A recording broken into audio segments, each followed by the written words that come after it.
দেখতে দেখতে ছেলেটা বড় হয়ে যাচ্ছে। এই তো সেদিন মনে হলো ও আসলো পৃথিবীতে। ১ বছর পার হয়ে ১ সপ্তাহ হয়ে গেল।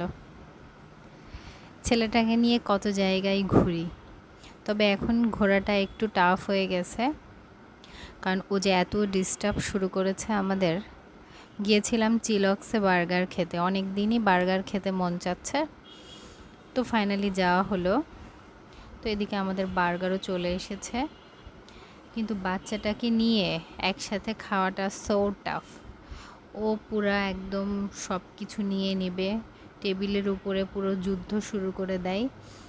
মানে চারিপাশের মানুষজন, টেবিলের মানুষজন ওর দিকে তাকায় থাকে। তো আমি খাই, আমার হাজব্যান্ড বসে থাকে, আর বা ও খায় আমি বসে থাকি, এরকম করতে হয়। আদারওয়াইজ খাওয়াটা পসিবল হয়ে ওঠে না। ও যে এত ডিস্টার্ব শুরু করছে,